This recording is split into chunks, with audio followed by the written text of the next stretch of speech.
All right, let's kick things off with a little thought experiment. Imagine you're about to build a house. The crew is there, you're ready to get started, but your tools are a total mess. Some are missing, the others are just scattered everywhere.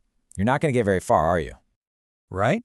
I mean, think about the chaos. You'd be trying to hammer in a nail with a rock, getting absolutely nowhere. It's frustrating, it's inefficient, and the house you end up with, well, it probably wouldn't be very stable. And here's the thing, that is exactly how most people manage their money. Managing your personal finances without the right setup is just as frustrating, and it makes it almost impossible to actually succeed. So in this explainer, we are going to build your essential financial toolkit piece by piece. First up, let's talk about the foundational tools. These are the absolute non-negotiables. You really can't do anything else in today's financial world without getting these two things, your identity and your cash flow, completely sorted out first.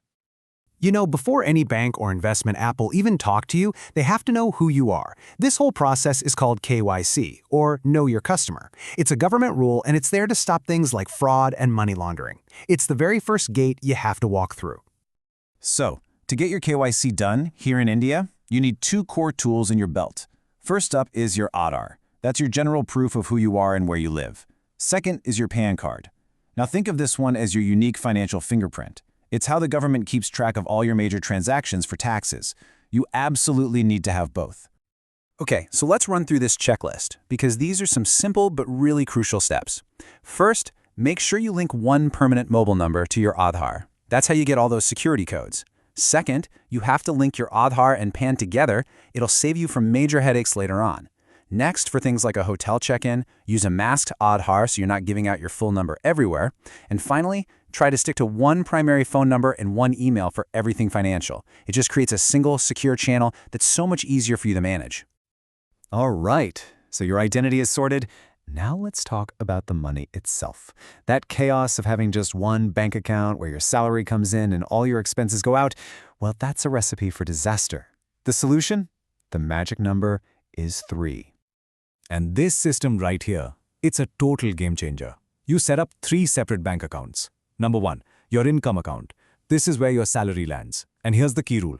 You turn off UPI and the debit card. You only move money out using old school net banking. Number 2, an investment account. Money only flows into this account, no spending from here ever. And finally, your living account. This is for all your daily expenses. You turn UPI and the debit card on for this one, and you transfer a fixed budget into it each month. The genius here is that it builds discipline for you. It makes saving automatic, not an afterthought. Okay, so you've got your ID sorted and your cash flow organized. What's next? Well, now we need to build a fortress around it all. This next set of tools is all about protection, safeguarding your documents and your digital accounts. Now, if you're a salaried employee, you have a really important retirement asset called the Employee Provident Fund, or EPF.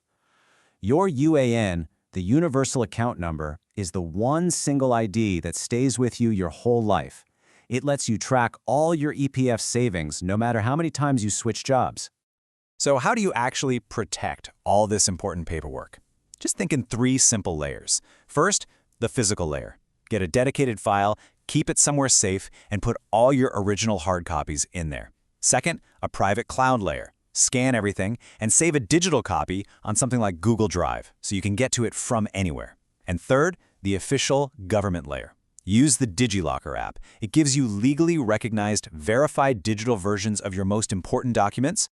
And listen, your digital life needs just as much protection. You've got to start using a password manager. It's non-negotiable. Enable two-factor authentication, or 2FA, on every single financial app you have. Don't share your main phone or laptop with people. And this last one, I know it can be a tough conversation, but it's so important. Make sure one trusted person, like your partner or a parent, knows how to access your accounts in an absolute emergency. Okay, so once you have that solid foundation in place, your financial life is going to get more complex. You'll start investing, maybe you'll take out a loan for a car or a house, and that's when you need to upgrade your toolkit to the next level. As you grow, you're eventually going to need these 4 key tools. A demat account, that's what lets you hold stocks and mutual funds. Your credit score, which becomes absolutely vital when you need a loan. The government's tax portal, which is your main dashboard for all things income tax. And finally, a will, to make sure your assets go where you want them to. Let's talk about that credit score for a second. Think of it like your financial reputation score. When you go to a bank for a loan, they look at this number to see if you're a reliable person to lend money to. A high score means you're not only more likely to get approved, but you'll probably get a lower interest rate, which can save you a ton of money over the years. Now, that account you have on the income tax portal, it's way more than just a place to file your taxes. It's like a window into your financial life as the government sees it. You can pull up documents that show pretty much every major transaction you've made.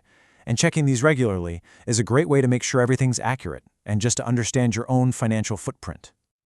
You know, a lot of people put off writing a will because it just feels, well, grim. But that's the wrong way to look at it. A will is a practical tool. It's an act of care for your family. It protects them from a whole lot of confusion and potential arguments during what's already going to be a really difficult time. So we've put together this entire toolkit. We have all the pieces, but tools are pretty useless if they just sit in the box gathering dust, right? The final step is turning all of this into simple, repeatable habits that will keep your financial foundation strong for years to come. And really, it all boils down to just 2 core habits. First, be strict about that 3-account system every single month. That is the engine that drives your cash flow. And second, set a reminder on your calendar for a quick quarterly check-in. All you have to do is log into your EPF account and pull your free credit report. It takes maybe 15 minutes, and it is the best way to catch any mistakes or fraud early on. And that brings us to the end. The real question now is for you. Go back through this explainer. Look at each tool, each step. How complete is your toolkit right now? What's the one thing you can set up or fix this week? Because building a secure financial future, it doesn't start with some grand, complicated plan. It starts by simply making sure you have the right tools, organized and ready to go.